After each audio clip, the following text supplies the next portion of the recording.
Well, it snowed last night here in beautiful Vermont, and I thought I would take this opportunity to talk about exposing Polaroid film. And this really goes for all film, but we're talking about Polaroid today in winter weather.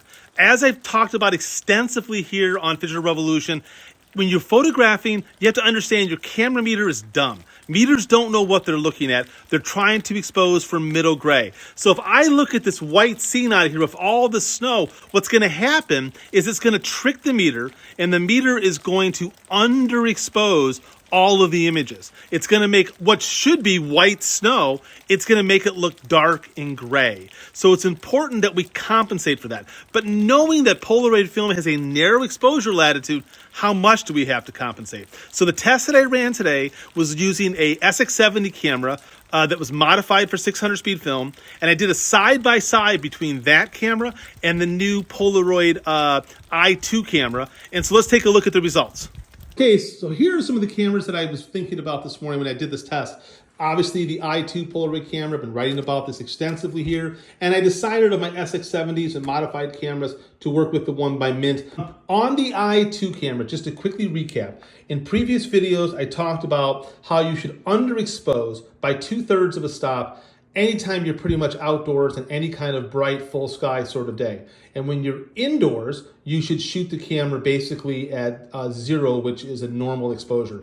That gives proper exposures with this camera. When working with the Mint camera, my experience has been that it always needs a little bit more exposure to look proper. One important thing though that I want to mention about these cameras are about 50 years old, most of them.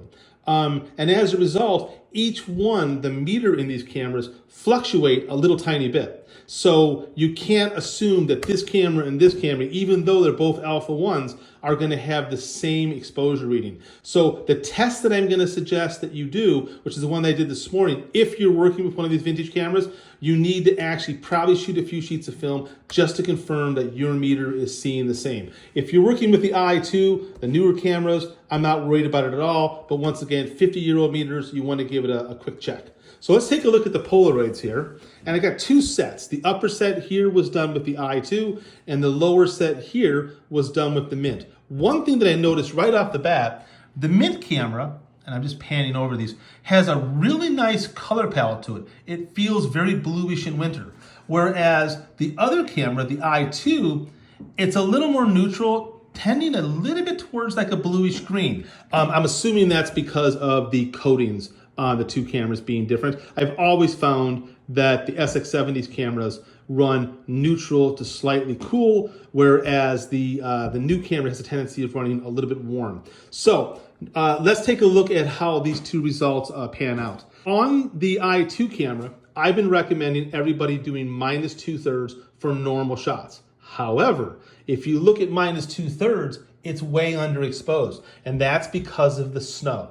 So on normal days, yes, -2/3 is perfect. But if you're on a snowy day, -2/3 is going to give you this look. It's wicked underexposed. And this is -1/3. You can see it's still too dark. Normal is getting better. So that's kind of interesting, actually, that if you can think about it, the meter's being off that much. But when I go even a little further out, this is a +1/3, +2/3, a one stop plus. I think like +2/3 and +1 is the compensation that I would give on a snowy day for the i2 camera. All the other ones are just underexposed. So somewhere between +2/3 and plus a stop, that's the proper exposure. I'm still maintaining a little bit of grass texture in the snow. It's not clipping out as white. If we look at the Mint modified camera, and this would be similar for any SX70 camera that's been modified for 600 speed films, because I'm using it totally in the camera mode. So here's normal, and 1 refers to one line on the camera.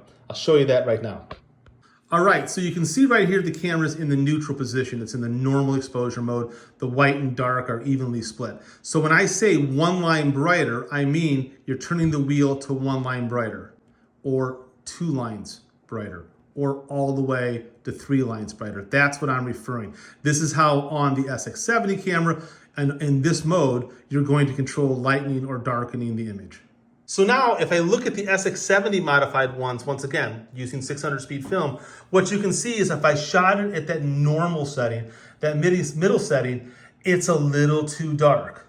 One line is not bad. One line actually has a pretty good feel, and 2 lines is really, in my opinion, kind of spot on. 3 lines is getting a little too bright, and you're losing any kind of texture here in the snow. So I would go somewhere, 2 lines, maybe just a whisker over, a whisker under in snow time. So now that I know that, when I'm working with this camera on a snowy day, I'm automatically going to set the camera to 2 lines.